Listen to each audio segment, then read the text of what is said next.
It's always good to get to know the person behind the doctor, so we're excited to get to know Dr. Tanjala Gipson, the director of the TSC-associated Neuropsychiatric Disorders Clinic at Bonheur Children's Hospital. I'm Evo Terra. Dr. Gipson, welcome. Thank you, Evo. I'm grateful to be here today. So let's start at the beginning, or perhaps, your beginning. Why did you choose to go into medicine? I chose to go into medicine because as a little girl, just seeing my pediatrician, I always had a great relationship with my pediatrician. And I was like, well, I really would love to help people. And I decided to specialize because I have two sons with autism. So that was the turning point for the focus of my career. Yeah, absolutely. So the next question was, why this specialty? But I think I understand why the specialty. Maybe we can go a little bit deeper into that. Is there a certain particular aspect of autism that you're studying specifically? Yeah, actually, the way I got started was just having my sons and living in Louisiana. It was hard to get evaluations and help for them. I didn't really know what was going on. And I thought to myself, like, wow, there must be specialists out there who can help with this. And I found those specialists and found a way to train with them. And in autism, particularly, I'm studying early vocal development right now. Talk to me a little bit about your care and treatment philosophy. I know that with dealing with autistic children and adults, things are definitely different. So how does your approach different from that others possibly? I think that I take a comprehensive approach. I treat children and adults with all levels of autism, and I see each person as unique. Families with autism will say, if you've met one person with autism, you've met one person with autism. So some people come in and they may have difficulties with social engagement or communication. Other people may have severe behaviors. But for each family, we try to figure out what is their unique circumstance, what are the opportunities and challenges they're facing, and how can we come alongside them and help. And tell me a little bit about the work you do there at the clinic that I'm not going to try to pronounce again. Yes. So in my clinic, I see children and adults with a genetic condition called tuberous sclerosis complex. And it's one of the leading genetic causes of autism. And so we see them as a part of our overall tuberous sclerosis center of excellence, and we see them every week. And our goal is to understand not just their condition, but who they are as people, and how we can help us. Excellent. Now, before we got on the air together, you were talking to me a little bit about your research that you have done, and we don't get a chance to talk to doctors about the research that they've done as well quite often. So I'll let you expand on that. What's interesting there? Yeah, so in the research with tuberous sclerosis, so TSC, this one genetic condition, one thing that I noticed as a physician is I would see patients come in. Again, I see them from birth through adulthood.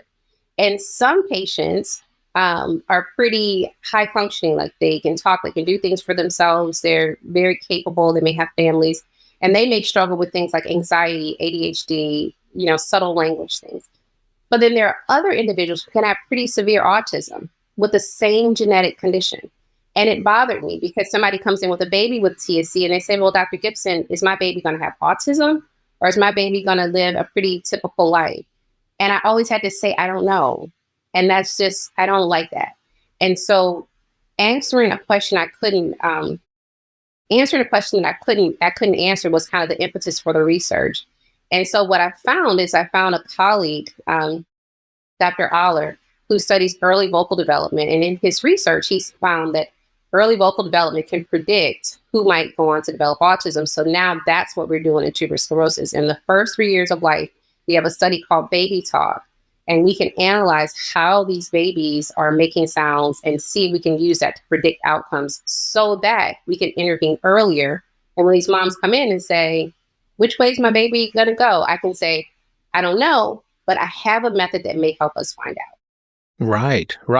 And I'm assuming that method goes well beyond just at what age does your child begin speaking, yes? Absolutely. There are so many different levels that I was not aware of until I started this research. Even in the first 6 months of life, like babies can make certain vowel consonant sounds, like how they form the syllables, how many times they make long vowel sounds, then when they get older, how they learn words. So all of the nuances of language, those things that we don't normally check for, is the basis of our research program. Well, that certainly sounds fascinating. And is that research you're doing at Bonheur Children's Hospital? It is. I'm doing it at Le Bonheur Children's Hospital in collaboration with the University of Memphis, and we're funded by National Institutes of Health. So I'm very grateful for that. Outstanding. And the research is ongoing? Yes, the research is ongoing. We're actually recruiting babies for our study now. Wonderful. Wonderful. Well, let's get back to you for just a moment here. You're at Le Bonheur. It's a great hospital. What do you particularly like about being with the organization? What I love about being at Le Bonheur is the opportunity to engage with people across disciplines. Because I see patients who can be impacted, patients with TSC can be impacted in so many different ways. I have an opportunity to interact with our nephrologists and the dermatologists and the ophthalmologists and the neuroradiologists and the epileptologists. We have lots of ologists, but we get to all interact together as a team in the best interest of the patient. And I feel like that's one of the things that we do really well is team collaboration. That's wonderful. You told us a little bit about your family. You said you have 2 kids with autism. Is that the sum total of your family? No, I have 4 sons total. I have 4 sons total. My the 2 with autism are number 2 and number 4. Okay, 4 boys. 4 boys. Wow, that has to be something. Yeah. 4 boys in 5 was- years. Oh my goodness, that is insane. And oh wow, okay, I can't imagine. I raised 1 boy, and that was enough for me. So let me ask you a question that's sometimes a little bit esoteric, but I'll do this one. So you've been practicing medicine for a while now. You've got a house full of children in you, it seems like. What advice might you give to your younger self if you could do that? If I gave advice to my younger self, I think I would say to my younger self, slow down. Slow down a bit, enjoy more, rest more. Because sometimes becoming a physician, the pace of it, the medical school and residency, it all moves so quickly. And I know that that's a fact.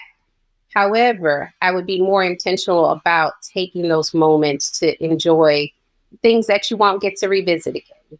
Yeah, it doesn't all have to be constant rat race nonstop. You got to take time to enjoy life as it comes out you. Yeah. And especially when you have 4 boys and you have no time to enjoy life because you're dealing with 4 boys. Well, Dr. Gipson, I've certainly enjoyed getting to know you a little bit better. Thank you very much for your time. Thank you, Evo. It's a pleasure. And for more information on Dr. Tanjala Gipson and her work at the TSC Associated Neuropsychiatric Disorders Clinic at Le Bonheur Children's Hospital, please visit lebonheur.org. You can also visit lebonheur.org/podcast to view our full library of podcast episodes. Thanks for listening.